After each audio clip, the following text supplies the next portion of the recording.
할렐루야. 오늘은 인간 사람으로 오신 하나님의 아들이라는 제목을 가지고 은혜의 말씀을 나누겠습니다. 이사야서 9장 6절의 말씀, 7절의 말씀은 굉장히 중요한 말씀이고 예수님 오시기 전에 600년, 700년 전에 벌써 이사야 선지자를 통해서 우리 하나님께서 아기 예수를 통하여 그리스도 이 땅에 구세주를 세우시겠다는 그 약속의 말씀을 당신의 종을 통하여 선포했던 말씀 중에 하나입니다. 그래서 우리가 예수님의 많은 사람들이 믿는 자든 믿지 않는 자든 크리스마스를 고대하고 갈망하며 크리스마스가 되면 그 왠지 모르게 마음에 희망이 들다고 하는 것은 물론 분위기도 있지만은 그 안에 모든 인류의 희망인 예수님이라는 것을 인정하는 그런 우리 본능적인 그런 마음이라고 생각이 듭니다. 스웨덴의 신학자 중에 안데스루 리그렌이라는 사람이 있습니다. 이분은 20세기의 무토교의 유명한 신학자입니다. 이분이 말하기를 이 세상의 종교는 둘로 나누어져 있다. 둘로 분류되는데 그 기준이 첫째가 인간이 신을 찾아가는 종교이고 둘째가 신이 인간을 찾아오는 그런 종교다라고 이야기를 했습니다. 그러면서 신이 인간을 찾아가는 종교는 기독교밖에 없다는 것입니다. 대부분의 종교는 인간이 참선을 하고 고행을 하고 수행을 하고 피난한 노력을 통해서 인간이 신을 찾아가는데 기독교는 그런 것이 아니라 그럼에도 불구하고 어느 날 문득 내게 다가선 주님, 죄졌음에도 불구하고 또 뭡니까 못났음에도 불구하고 허물이 있음에도 불구하고 하나님이 우리에게 다가오셨다. 이것이 바로 기독교의 본질이고 기독교의 모습이다 라고 하셨습니다. 굉장히 중요한 말씀이죠. 그래서 오히려 인간의 노력이 고행이 아니라 하나님이 친히 인간이 되어 오시는 것입니다. 인간에 되어 오셔서 찾아오셔서 이제 인간이신 그 하나님이 뭐예요? 우리 인간이 가지고 있는 모든 것들을 다 끝내버린다는 겁니다. 누구야? 고난, 저주, 죽음을 당신의 저주바닥으로 죽음으로 끝내셔서 우리와의 사이에 우리 인간의 모든 것을 회복시키셨다라는 것입니다. 참으로 맞는 말씀입니다.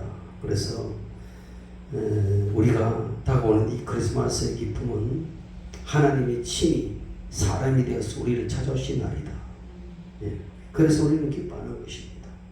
그것을 기념하는 것이에요. 오늘 이 본문의 말씀도 보면은 한 아기가 어디에 태어나냐? 우리에게 태어났다는 것입니다. 우리에게. 우리라는 말이 굉장히 중요하죠. 너희에게 태어난 것이 아니라 우리에게 태어났다.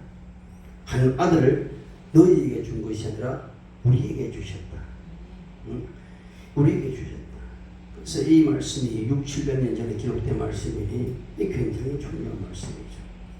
그래서 우리 예수님은 어느 날 갑자기 우연히 그냥 혜성처럼 그냥 태어나신 분이 아니고 그냥 이렇게 어쩌다가 나타나신 분이 아니라는 것입니다. 오래전에 하나님의 예정과 섭리 가운데서 하나님의 구원의 때가 되어서 이 땅에 오셨다는 것입니다.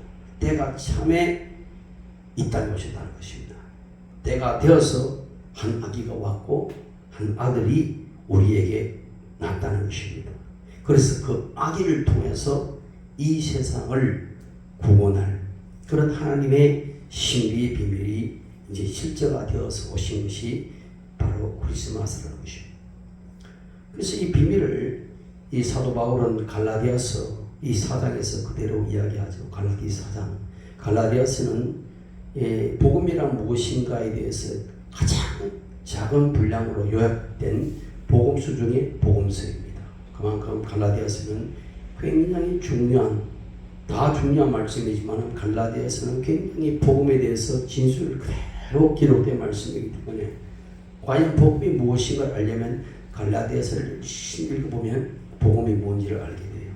그 중에 이 갈라디아서 4장 4절에 이 내용을 이야기합니다. 때가 참에 하나님이 그 아들을 보내셨다고 했어요. 때가 차서 이미 예정하셨고 이미 섭리 가운데 있는 그 하나님의 때가 이제 되어서 아들을 보내셨다.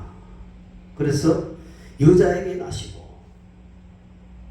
남자를 통해 여자에게 난 것이 아니라 그냥 남자 없이 여자에게서 나시고 그리고 율법 아래 나게 하셨다. 이런 이야기입니다. 그 이야기를 이제는 예수님의 탄생의 시기를 사도 바울은 성령을 통해서 기록하고 있죠. 그렇습니다. 그래서 여기서 한 아들을 우리에게 주셨다는 것이 굉장히 중요한 말이죠. 모든 이에게 준 것이 아닙니다. 모든 이에게 준 것이 아니라 우리에게 줬다는 거예요. 우리가 뭐예요? 우리라는 것은 당신의 백성들에게 줬다는 의미고 당신의 자녀들에게 줬다는 말이고 당신의 믿음의 성도들에게 줬다는 이런 이야기죠. 하나님의 아들 예수 그리스도가 이 땅에 오신 것은 모든 일을 구원하시기 위해서 오신 것이 아니라는 것입니다.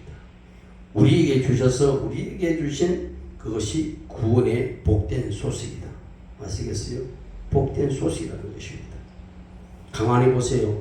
예수님이 오신 것이 다 기뻐했느냐? 동방마사 기뻐했어요. 엘리자베스 기뻐했어요. 세대원 기뻐했겠죠. 그리고 당신의 제자들이 기뻐했겠죠.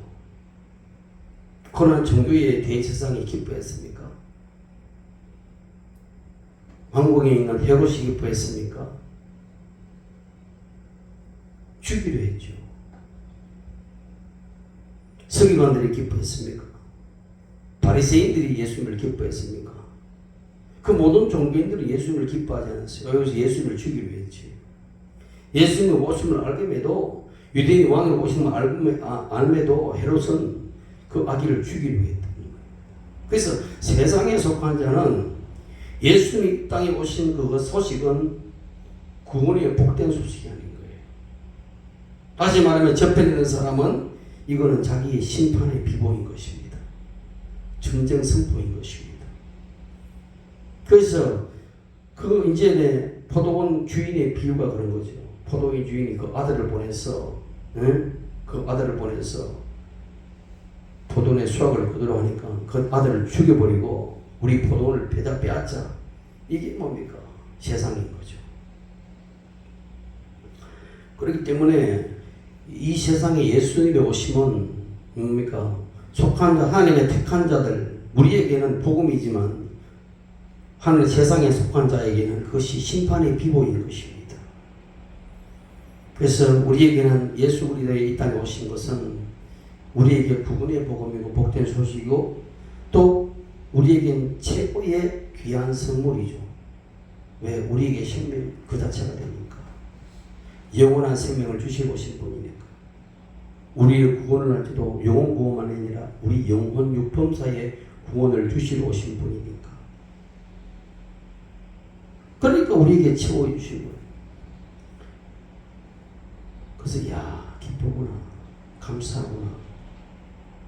그러나 지금도 예수를 배척하는 무리들 종교인들은 지금 유대인들도 예수를 배척하고 이슬람도 예수를 배척하고 다 배척하죠. 세상 사람들 우리나라에 얼마 전에 좌파의 정권이 들어섰을 때 이 땅에 우리 대한민국의 교회가 너무 많아서 교회를 한 10분의 1로 줄이자 공부 이야기했습니다. 저들에게는 복된 소식이 아니에요. 예수가. 그렇기 때문에 우리가 크리스마스를 뜻깊게 우리가 맞이해야 되는 것입니다. 동방박사들이 그 천리길을 마다않고 예수님을 영접하러 오는 것처럼 다음 주면 우리가 이제 지나고 이제 수요일이 되면 크리스마스가 오는데 우리도 그때 마음의 준비를 하고 주님을 맞이할 수 있어야 되잖아요. 그냥 매해마다 다가오는 크리스마스나 절기 그냥 넘어가자가 아니라 이번엔 결단코 내가 주님 앞에 내가 무엇을 드려야 되겠구나. 마음의 결심이 있어야 되는 거예요. 그래서 우리 주님께서 최고의 선물 자체가 내가 곧 너의 가장 귀한 선물이야. 이거거든요. 그래서 왜 그렇게 귀한 선물입니까? 그분이 어째 누구시길래 그게 대한 물음이 오늘 이 본문 말씀이 있는 거죠. 뭐라고 하냐면 그의 어깨에는 정사를 밀었다고 했어요. 그게 어깨예요. 어깨는 힘이죠. 어깨가 야, 저 어깨 온다. 그건 뭐예요? 힘센 놈이 온다. 이런 이야기죠. 저 어깨 봐라. 뭐예요? 권위를 이야기하는 것입니다. 그래서 세겜 땅에 머물렀더라. 그 세겜도 어깨라는 뜻이 가지고 있죠. 힘이 있다는 이야기입니다. 그 어깨에는 뭐를 메었다? 정사를 메었다. 이 히브리 원어에는 미슈라라고 그러는데 이 정사라는 것은 통치하는 뜻을 이야기하고 지배하는 다스림을 이야기합니다. 그래서 메었다라는 것은 이제는 그 힘 있는 권위 있는 권세 있는 그분께서 이제는 이 땅의 지배자로 통치자로 일어나셨다는 이야기. 그래서 한 아기와 한 아들이신 그리스도가 어떻게 만왕의 왕으로 만주의 주로 이 세상의 나라가 아니라 하나님의 나라의 온전한 지배와 통치권을 가지고 이제 일어섰었다는 것입니다. 이게 그의 어깨에는 정사를 메었다는 의미를 가지고 있는 거예요. 이 세상은 보세요. 타락한 보증을 가진 사람들이 다스리잖아요. 그러니까 늘 싸우죠. 여호와야가 싸우고 입법부와 행정부가 싸우고 힘으로 한번 붙어보자 해서 탄핵을 남발하다가 이제는 대통령 권한인 비상계엄을 통해서 한번 죽어봐라고 이제 서로 싸우는 그 참 웃지 못할 그 비극적인 일들이 계속 일어나잖아요. 왜 그럴까요? 인간은 지혜는 요한하고 인간의 본성은 타락해서 서로의 뭡니까 욕심과 탐욕으로 일그러진 어떤 이성을 가지고 그러다 보니까 이런 일들이 벌어지는 것이죠. 그러니까 세상 나라에는 권세자반 자들이 뭐예요? 언제나 야국 강식. 이긴 자는 다 가져가는 것입니다. 진 자는 뭡니까? 다 뺏기는 것입니다. 이게 세상의 나라의 법칙이고 정권의 법칙이죠. 그러니까 불이 어떤 방법으로도 일단 승리하면 그건 승리되는 거예요. 역사는 진자의 편이 아니라 이긴 자의 편이라고 이야기하면서 온갖 불의와 불법을 저지르면서까지 시작하죠. 강포가 판을 치죠. 그리고 그 밑에 살아가는 사람들은 압제와 고통을 당하고 그러면서 서로 속고 속이면서 그것이 그냥 당연한 것처럼 그냥 포기하고 체념하고 그렇게 살아가는 것이 대중 민중들의 모습이었습니다. 그런데 보면 그것은 어떤 마귀의 지배 아래 포로가 되어서 살아가는 모습하고 똑같은 것입니다. 때문에 세상에 보이는 나라는 누가 왕이 된들 또 누가 대통령이 된들 별다를 거 없어요. 이 땅을 온전히 다스릴 수 있느냐? 다스릴 수 없습니다. 왜? 타락한 본성이 이기적 본성이 죄지은 인간이 얼마나 많이 노력한다고 되겠습니까? 안 됩니다. 이 세계는 두 가지 진영이 나뉘어 있죠. 자유민주주의 진영과 인민민주주의 진영이 나뉘어 있는데 자유민주주의가 최고의 선이라고 말하지만 그럴까요? 자유민주주의가 좋은 제도이긴 맞지만 그것이 진리라고 말하기는 힘들죠. 또 다른 진영에서 인민민주주의가 최고의 선이라고 말하면서 자유주의 진영을 이제 대립을 하고 있죠. 말할 것도 없어. 이 민주주의는 서로 계급을 나누어서 가진 자와 못 가진 자에 서로 나누고 배운 자와 못 배운 자의 계급을 나누고 그렇게 나누어서 서로 갈라치기 해서 가진 자는 우리를 억압한다. 그러니까 우리가 못 가진 자들이 단합해서 그 가진 자를 무찌르고 우리의 계급을 세우자는 것이 그런 계급이잖아요. 그래서 인민민주의가 되는 것입니다. 어떻게 봅니까? 이건 마귀의 속임수죠. 그 안에 하나님도 없는 것입니다. 더불어 살고 가진 자는 못 가진 자를 베풀려고 하는 것이 억압하려고 하는 것이 아니에요. 못 가진 자는 가진 자를 욕하고 비판하고 무찔러 죽이라고 하는 것이 아니라 그런 사람들을 통해서 뭡니까? 또 서로 화합하고 그 사람을 통해서 은혜를 받고 서로 또 은혜를 주고 그렇게 하는 것입니다. 서로 돕고도 없는 것이죠. 그러니까 너무 갈라치기에서 마귀의 전략에서 나누어서 서로 싸우니까 안 되는 것입니다. 때문에 예수님께서는 말씀하시기를 내 나라는 이 세상에 속하지 않아야겠다 그랬어요. 언제? 예수님께서 빌라도의 심판대에 섰을 때에 뭐라고 합니까? 내 나라는 이 세상에 속한 것이 아니니라.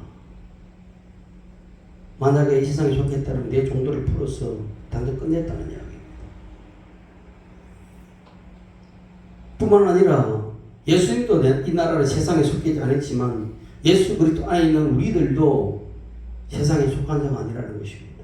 어디에요? 요한복음 10장 16절에 내가 세상에 속한 것이 아닌 것 같이 그들도 세상에 속하지 아니하였나이다. 우리가 세상에 살지만 대한민국은 땅에 살지만 우리의 뭡니까? 확실한 본적은 하나님 나라에 있는 거예요. 우리 두 나라에 살고 있는 거예요. 하나는 세상의 나라, 하나는 하나님의 나라. 어느 것이 본질이냐? 어느 것이 우리의 본향이냐? 하나님 나라가 우리의 본향인 거죠. 세상 나라는 내가 잠시 100년이면 100년, 80이면 80년 내 이 땅에 잠시 머물다가 가는 그냥 하나의 이방 땅인 거죠. 그걸 우리가 알아야 되는 것입니다. 그래서 예수님 우리가 왜 하나님의 나라가 이 땅에서 이루어지기를 소망하냐? 왜 세상의 나라가 이 땅에 왕성하기를 우리가 구하지 않고 이 대한민국 땅에 하나님의 나라가 왕성해지기를 우리가 왜 기도하느냐 이거예요. 그 이유가 뭐겠어요? 그 기독교가 번창하는 게 그냥 종교 싸움입니까? 아니란 말이에요. 왜? 그 이유는 인간이 열망하는 모든 필요한 충분 조건들을 누가 가지고 있기 때문에 주 예수 그리스도가 다 갖고 있기 때문에 인간은 영원한 생명을 구하는데 그 영원한 생명이 누구에게 있어요? 예수 그리스도 안에만 있는 거예요. 그러니까 예수 그리스도를 찾고 의와 평강과 희락을 누가 가지고 있습니까? 예수 그리스도 안에 있는 것입니다. 모든 마스터 키는 누구를 통해서? 예수 그리스도라는 그 마스터 키를 통해서 이루어지기 때문에 인간의 모든 필요하고 충분한 조건들을 그 안에 다 있기 때문에 예언한 거예요. 그러니까 예수님께서 변명을 붙일 때에 이 이사야서는 뭐라고? 그는 기묘자라고 해요. 기묘자. 기묘자라는 것은 펠레, 히브리어로 펠레. 그 펠레는 기이한 일을 행하다 이거예요. 기적을 행하신다는 거예요. 여러분 복음서가 요즘 많이 떠는 복음서가 웨이메이커. 그 내용에 뭐가 있으면 주께서 주역이 운행하시네, 주역이 역사하시네, 우리만 만지시네, 우리만 고치시네, 우리 삶을 돌보시네, 에? 그리고 우리 마음을 다 하시네. 그리고 큰 길 만드시는 그분이, 그리고 큰 기적을 행하시는 우리 주님이라고 하잖아요. 큰 기적. 그러니까 기묘자인 것입니다. 그리고 그분은 우리의 뭐라고 했습니까? 모사다. 모사. 야츠. 상담자라는 거죠. 상담자. 우리의 카운셀러라는 것입니다. 왜? 보세요. 우리의 마음을 만지시는 분. 노래 안에 가사도 있고 우리의 마음을 만지시는 분. 우리의 상담자라는 것입니다. 내 마음의 작은 신음에도 응답하시는 주. 내 작은 고통에도 그분은 들으시고 응답해 주시는 분. 나의 억울함을 주님께서 만지시는 분. 내 마음에 눌려있던 억압된 내 잠재의식을 치료하시는 분.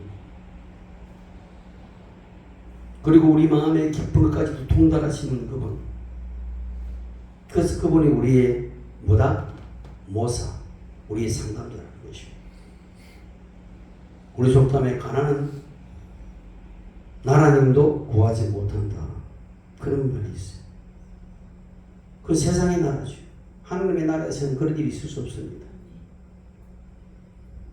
우리 주 예수님은 왜 기묘자이기 때문에, 우리 주 예수님은 왜 모사이기 때문에 우리의 가난도 우리의 저주도 다 끊어내시는 그런 기묘자고 모사이라는 이야기입니다.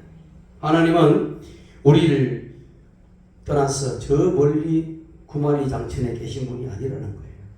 물론 거기도 계시지만 우리 인간의 머리들까지 세신받은 아주 세밀한 우리의 삶의 현장 속에서도 다 보고 계신다는 거예요.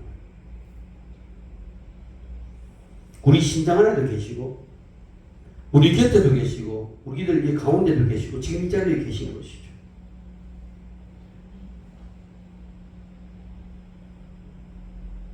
그래서 하나님 앞에서 대충 했는데 하나님은 굉장히 세심하신 거예요. 컴퓨터도 그렇게 빨리 슈퍼 컴퓨터도 0.0001의 확률을 가지고 다 통계를 내시는데 기묘자의 모사인 예수님의 그 전능자 권능 앞에서는 우리의 뭡니까? 모든 것까지 다 마음에 통찰하신다고 했죠. 내가 어떤 마음으로 이 자리에 앉아 있구나. 내가 어떤 마음으로 예배를 드리고 있구나. 네가 어떤 심정으로 지금 사람을 대하고 있구나. 보고 계시는 것이죠. 그렇기 때문에 내가 고통과 억압되어 있을 때는 주님께서 마음을 내 마음 만지시는 주님께서 만지셔서 부들부들하게 하시고 이루어야 주시고 새롭게 하셔서 내 인생의 삶의 의미를 찾게 하시고 또 그렇게 희망을 주시고 그런 분이잖아요. 그래 주 예수를 모시는 것이 얼마나 큰 행복이고 얼마나 복인지 몰라요. 예수를 모르는 사람들은 그 맛을 모르는 사람들은 예수를 찾지 않아요. 그 맛을 아는 사람들은 처음도 예수님, 둘째도 예수님, 셋째도 예수님인 거죠. 예수를 모르는 사람들은 기껏 찾아야 돈 찾고 기껏 찾아야 근력 찾고 기껏 찾아야 이성 찾고 기껏 찾아야 친구 찾고 기껏 찾아야 백을 찾고 그렇게 하잖아요. 예수님의 맛을 아는 사람은 예수님을 찾게 되었어요. 너희는 귀인을 의지하지 말고 왜 귀인을 의지하지 말라고 합니까? 그들은 도울 힘이 없는 것입니다. 내가 병들어 죽어갈 때 귀인들이 여러분을 도울 수 있을 것 같아요? 몇 푼의 돈은 줄 수 있겠지요. 그러나 고칠 수는 없어요. 그래서 히브리서 4장 15절 이하에 보면 우리에게 있는 대제사장 누구를 이야기합니까? 우리에게 있는 대제사장은 예수님을 이야기합니다. 우리의 연약함으로 동정하지 못하실 이가 아니고 모든 일 위에 우리와 똑같이 시험을 받으신 이로되 죄는 없으시니라. 그러므로 우리는 긍휼하심을 받고 때를 따라 돕는 은혜를 얻기 위하여 은혜의 보좌 앞에 담대히 나아갈 것이니라. 그렇게 말씀하는 거. 그러니까 어떤 문제가 있다 하더라도 내 짐을 누구 앞에? 예수님 앞에 나아가면 주님께서는 짐지는 자는 거예요. 왜? 예수님은 우주적인 짐꾼이거든요. 왜? 수고하고 무거운 짐진 자들아 다 내게 오라. 내가 너희를 쉬게 하리라. 그 짐을 내게 내려놓아라. 내가 너 짐을 지겠다. 그 예수님은 우주의 짐꾼인 것이죠. 그러니까 주여 내가 어떤 문제라도 작은 문제라도 주님 앞에 내어놓고 내 짐을 주님께 맡깁니다. 그러면 너는 쉬라는 것입니다. 그래서 염려하지 마라. 근심하지 마라. 근심하고 염려하는 것은 내 문제가 내 문제이기 때문에 근심하지. 짐을 내 주님 앞에 내어 맡기면 내가 염려할 게 있어요, 없어요? 근심할 게 있어요, 없어요? 없어요. 그리고 이어지는 예수님의 말씀은 전능하신 하나님이라 영존하신 아버지라고 말해요. 예수님은 이 영광스러운 이름을 누구로부터? 아버지 하나님으로부터 받았었죠. 스바냐 3장 17절에 유명한 구절이 있죠. 스바냐 3장 17절 이 유명한 이 구절은 찬송 복음성화도 있죠. 너희 하나님 여호와가 너희 가운데 계시니 그는 구원을 베푸실 전능자이시라. 너희 하나님 여호와가 너희 가운데 계시니 그는 구원을 베푸실 전능자시라. 이 예수님을 이야기하는 거예요. 그가 너로 인하여 기쁨을 이기지 못하며 너로 잠잠히 사랑하시며 너로 인하여 즐거이 부르며 기뻐하리. 누구를? 여러분을. 누가? 예수님이 너로 인해서 기쁨을 이기지 못한다. 그걸 믿으십니까?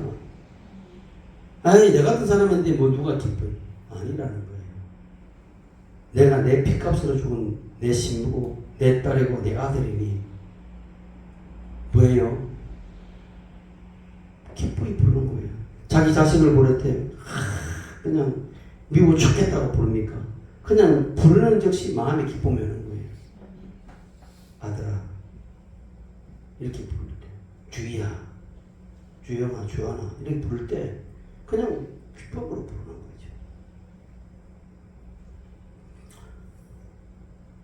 그래서 구원을 베푸실 전능자가 바로 우리 주 예수 그리스도다. 예수입니다. 오늘도 그분은 제 짐을 지시고 제 책에 짐을 지시고 생활의 수고의 짐을 지시고 당신을 향한 자녀들 향해서 내게 와서 짐 좀 내려놓고 가라. 그 말씀하시는 거죠. 당신의 친아들 친딸로 생각을 하고 있는 거죠. 그래서 예수님께서 제자들에게 제 기도를 가르쳐 주시잖아요. 여러분 기도 많이 하죠. 사도에 주기도문 하잖아요. 그러면 너희는 이렇게 기도하라. 어떻게 기도합니까? 하늘에 계신 우리 하나님이여 이렇게 기도합니까? 어떻게 기도해요? 하늘에 계신 우리 아버지요. 하늘에 계신 우리 하나님이요 이렇게 말 안 합니다. 하늘에 계신 우리 아버지요 이름이 거룩히 여김을 받으시오 이렇게 기도하잖아요. 하라고 기도해요. 이게 굉장히 중요해요. 왜 아버지라고 부르라 합니까? 하나님을 관계인 것입니다. 관계. 하나님 아저씨 아니잖아요. 하나님 삼촌 아니잖아요. 하나님 아버지라 부르잖아요. 하나님은 아버지는 이제 그 삼위일체인 하나님이 아버지가 되면 나와의 가장 가까운 관계가 되는 거예요. 왜요? 하나님은 그냥 삼위일체 복수이거나 단수이가 돼요. 그런데 아버지는 나에게 가장 가까운 분으로 다가오잖아요. 다가와서 생명의 관계가 되는 거예요. 아버지와 아들의 관계는 생명의 관계인 거예요. 아버지와 딸의 관계는 생명의 관계인 거죠. 그리고 아버지의 관계라는 거, 아버지라고 하는 것은 당신은 나의 보호자입니다라는 것을 고백하는 거예요. 나의 보호자고 나를 보호할 책임이 있는 분이에요. 이런 거예요. 내가 아버지라고 부르는 것은 내가 아버지를 섬길 나는 당신의 자식입니다라는 고백하는 거예요. 맞지요? 내가 아버지를 섬기지. 그러니까 아버지를 섬길 내 아버지라고 고백하는 거고, 아버지는 나를 보호할 보호자라는 것이고, 아버지와 나는 피로써 맺어진 천륜의 관계다. 뭐예요? 생명의 관계다. 그런 이야기죠. 그런 아버지는 어떻다? 영존하신 아버지라고 하는 겁니다. 근데 그 아버지가 누구예요? 한 아기고 한 아들이다 하는 거예요. 누구에게 난? 여자에게 쓰나. 굉장히 중요한 이야기죠. 그래서 예수님께서 이어져서 마태복음 7장 11절에 보면 너희가 악한 자라도 좋은 것을 자식에게 줄 줄 알거든 그렇게 말합니다. 하물며 하늘에 계신 너희 하느님께서가 말합니다. 너희 아버지께서 구원한 자에게 좋은 것을 주시지 않겠느냐 그렇게 말씀하시거든요. 굉장히 다가오는 것이죠. 야, 우리 생명을 주신 내 생명과 한 관계 이루신 내 아버지께서 나와 함께 하시니 나나 두려움이 없구나. 대통령 팩이라도 뭐 굉장한데 트럼프 대통령 아들이 얼마나 위시등등하게 왔습니까? 그런데 하나님이 내 아버지라, 전능자가 내 아버지라. 그분은 뭡니까? 잠시 있다가 그냥 돌아가시는 아버지가 아니라 뭐하다? 육신의 아버지는 잠시 있다가 떠나버리잖아요. 내가 육신의 아버지지만 때가 되면 떠나야 되는 사람이지. 그러나 누가? 우리 하나님의 아버지를 영존하신다. 영원히 존재하시는 겁니다. 영존하신 아버지이기 때문에 그분이 우리 예수님이구나. 그래서 우리는 죽은 예수를 기리는 것이 아니라 부활하신 주님을 보는 것이죠. 때문에 우리는 영원히 존재하시는 우리 아버지는 우리의 의식주를 책임지시는 분이고 우리의 보호자 되시고 우리를 사랑으로 돌보시는 그런 참으로 좋으신 우리 아버지다. 이사야 49장 15절에 뭐라고 이야기하냐면 여인이 어찌 그 젖먹는 자식을 잊겠고 자기 태어난 아들을 잊을 수 있겠느냐. 혹시 그들은 잊을지라도 나는 너를 잊지 아니할 것이라. 내가 너를 어디에 새겼다? 손바닥에 새겼다. 무실처럼 새겨버렸다는 것이고. 그러니까 나는 너희를 결단코 버리지 않는다. 네가 믿느냐? 육신의 부모는 버릴 수 있죠. 경제의 기별이면 버릴 수도 있고. 그러나 전능자하고 영존하신 아버지는 그렇지 않다. 때문에 여러분 우리가 하나님 아버지 앞에 나아갈 때에 어떻게 종교적으로 의식적으로 그냥 나가면 안 되는 거예요. 온전한 마음을 가지고 나가야 되는 거예요. 그렇지 않고 그냥 종교적 의례로 오늘도 주일 예배 드리니까 왔고 앉았구나. 자리는 앉았으나 몸은 따뜻해 있는 거예요. 그냥 딴 생각하고 앉았고 예배가 아니죠. 하나님 기뻐 안 받으시죠. 예수님이 하나님 아버지가 어떤 분인지 여러분 신이 알아야 돼요. 공중새를 보라 심지 않고 거두지도 않고 창고에 모아들이지 않는데 너희 하늘 아버지께서는 신이 기르시고 그러는데 너희는 이들보다 더 귀하지 않냐. 그러니까 왜 그렇게 염려해서 무엇을 먹을까 무엇을 입을까 그렇게 염려하느냐. 그러지 말라는 것이. 염려는 뭐예요? 불신입니다. 따라합시다. 염려는 불신이다. 그렇지. 염려는 불신이죠. 아버지 못 믿잖아요. 아버지가 전능자를 못 믿고 아버지가 기밀자를 못 믿고 아버지는 내 상담자를 못 믿고 아버지는 좋으심을 못 믿고 못 믿는 거예요. 그러니까 염려하지. 그래서 이런 염려하는 것은 내 자식이 아닌 거예요. 왜? 이는 다 이방인들이 구하는 내 자식이 아닌 것들이 구하는 그렇게 염려하죠. 너희 하늘 아버지께서 이 모든 것을 너희에게 있어야 할 줄 모른다? 아시느니라. 오늘 이 시간에도 그 하나님 아버지가 여기 계신 거예요. 예배 자리에 있는 거예요. 아시겠어요? 부모 없는 아이가 먹을 것 걱정하고 잠자리 걱정하지. 부모 있는 아이가 먹을 것 걱정하고 잠자리 걱정합니까? 고아들은 그렇게 하겠지요. 그러나 여러분 고아와 같이 버리지 않는다고 이야기했잖아요. 내가 너희를 고아와 같이 이 땅에 버려놓지 않겠다. 누가? 내가 너와 항상 하기에. 어떻게? 성령으로서. 아시겠어요? 그러니까 날마다 그분을 인정하고 살라고요. 내 인생 내 혼자 산다 생각하면 큰 오산이라. 귀신하고 더불어 살든 성령과 더불어 살든 두 가지입니다. 여러분 귀신과 더불어 사는 자들이 많아요. 그러나 여러분 귀신은 예수님으로 내쫓고 누구와 거룩한 성령과 더불어 사는 자로 살아야죠. 그리고 다음으로 아버지께서 또 다른 힘을 가지셨는데 그 이름이 평강의 왕이라.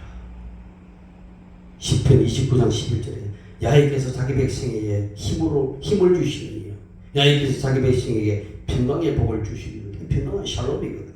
샬롬이라는 것은 그냥 샬롬이 아니에요. 유대인들이 말하는 샬롬은 영혼 육이 평안할 때 그게 샬롬인 겁니다. 영과 혼과 육 그리고 모든 분사가 편안할 때 그게 샬롬이에요. 얼마나 큰 복인지 모르죠. 다시 말해서 죄로 억압과 저주가 사라지고 질병의 치료에서 받고 삶의 모든 부분에서 회복이 되는 그 샬롬, 그 축복을 누리시기를 예수의 이름으로 축원합니다. 근데 이 샬롬이 누구를 통하여 이루어지느냐? 스스로 내가 샬롬 하자 해서 샬롬 됩니까? 예? 샬롬의 주인은 예수님인 거예요. 아시겠어요? 왜? 평강의 왕이잖아요. 평강의 왕이기 때문에 평강을 줄 수 있는 거예요. 그 제자들 볼 때 평안하라 그렇게 말씀할 때 평안이 다가 마음에 팍 꽂히는 거죠. 오늘 이 시간도 예수님께서 오셔서 여러분에게 평안하라 아멘 하는 거예요.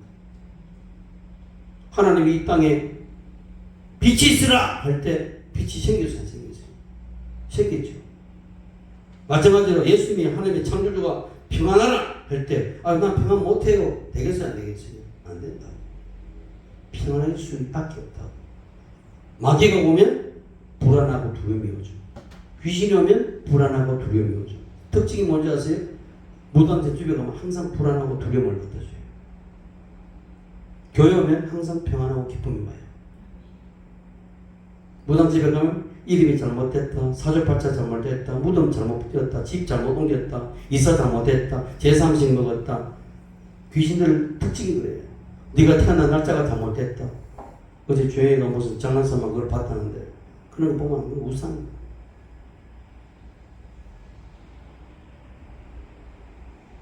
항상 그들은 택한 자를 넘어뜨리기 위해서 너가 태어난 날짜가 나쁘다, 이름이 나쁘다, 집이 잘못 옮겼다, 이사 날짜 잘못됐다, 조상 잘못 만났다, 조상에게 좋은 옷 입혀드리라, 죽은 사람 원을 풀어드리라, 별의별 소리 다 해가지고 사람에게 두려움과 공포와 불안을 갖다 줘요. 성령이 오시면 저주는 끝났다, 이제도 끝났다, 사망은 끝났다, 어둠은 물러갔다, 예수 안에 왜 평강의 왕이 오십니다. 그리고 어떤 자도 예수 앞에서는 다 물렀고 원수마귀들이 다 와서 물렀고 예수 그리스도는 그래서 평생에 예수님께서 성천하시기 전에 제사장에게 신신당부가 된 것이 뭐예요? 너희가 귀신을 내 이름으로 귀신을 쫓아내요. 귀신을 쫓아내요. 저번 주에 귀신 쫓아내라고 그랬죠? 귀신을 쫓아내요. 귀신들은 친구처럼 우리하고 붙어있기 때문에 누가 귀신인지 몰라요. 내 안에도 귀신 붙었고 다 붙어있어. 날마다 귀신을 쫓아내야지. 그래야 여러분이 피입니다. 아니면 귀신과 짝해가지고 아이고 그런가 보다 기분 나쁘다. 뭘 기분 나빠요. 그래 귀신들은 항상 그런 놈들이니까 예수 이름을 나타나는 그럴 거예요. 그래서 예수 권세가 무서웁니다. 그래서 이 세상을 지금 뭡니까? 예수 믿는 자들이 다 부흥하고 성장하고 나라 민족이 예수 믿는 나라 민족이 강해지잖아요. 그건 틀린 사실이잖아요. 부처님 나라가 이슬람 믿는 나라가 잘 됩니까 지금? 다 흐드러지잖아요. 다 가라앉고 무속이 심한 나라가 잘 됩니까? 다 미개하잖아요. 오직 예수 믿는 예수가 강한 나라가 세계를 정복하고 다스리는 거예요. 그게 역사입니다. 그래서 이야 예수님 오시니까 이렇게 샤감하는구나. 그래서 예수님이 오니까 영혼이 잘 되는구나. 예수님 오니까 내가 범사가 잘 되는구나. 예수님 오니까 내가 강건하구나. 응? 그렇게 되는 것입니다. 왜? 평강의 왕이시니까. 예수님은 우리에게 평강을 주시는 뿐만 아니라 하나님과 우리 관계도 평강을 만드세요. 그래서 골로새 1장 20절에 그의 십자가의 피로 뭐를 샬롬을 이루사 만물 땅에 있는 것들이나 하늘에 있는 것들이 다 그로 말미암아 자기와 샬롬하게 되기를 기뻐하십니다. 아시겠어요? 예수 권세 내 권세 아시겠어요? 예수 권세 내 권세 예수 평강 내 평강.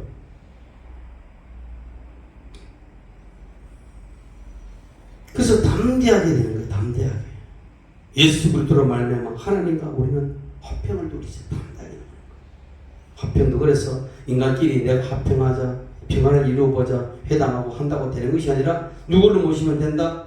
예수님을 모시면 나라가 화평하기 위해서는 예수를 서로 모시면 화평이 이루어지는 것이고 민족과 민족의 화평을 이루면 그 중심에 예수님이 있으면 화평을 이루어지는 거예요. 때문에 우리 나라가 두동강이 나서 이 민족이 남과 북이 대치되어도 하나가 될 수 있는 길은 그 중간에 화평의 왕이신 예수님이 딱 자정하셔서 하나 되면 끝나는 겁니다.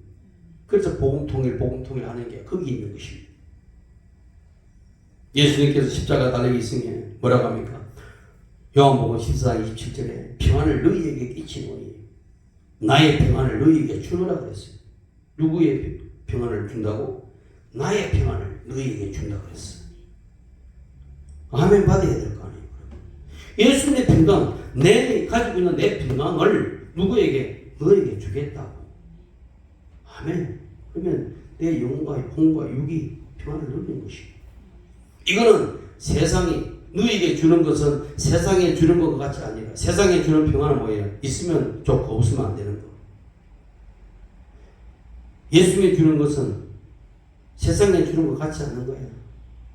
세상에 주는 것들은 돈 있으면 행복하고 돈 없으면 괴롭고 권력 있으면 행복하고 권력 없으면 불행하고 뭐 그런 거죠. 예수님은 그것과 상관없이 절대적 평안, 절대적 행복, 절대적 만족을 준다는 이야기입니다. 그러니까 너희는 마음에 거심하고 두려워하지 마. 그러면서 예수님께서 달리셔서 어떻게 다 이루셨다고 하셨어요. 다 이루셨다. 할렐루야. 다 이루신 것입니다.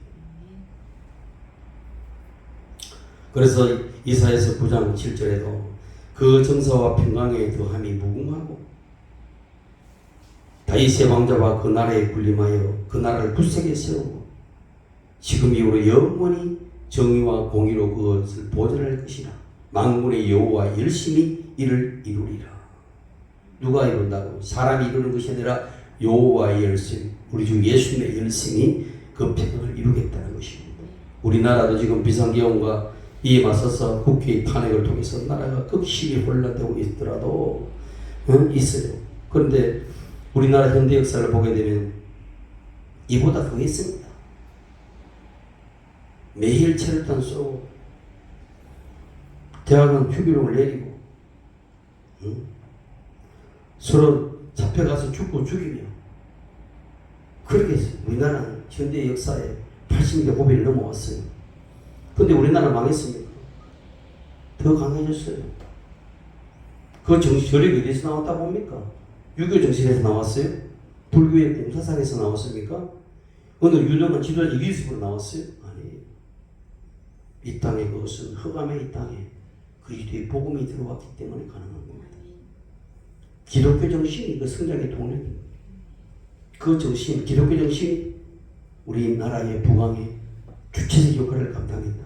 그 주체적 역할이 누구냐? 교회라는 것입니다. 교회들마다 우리 어릴 적에는 아이들이 바글바글했어요. 왜? 교회에 가면 뭔가 다 있거든. 그래서 교회가 살아야 나라가 산다라고 이야기하는 거예요.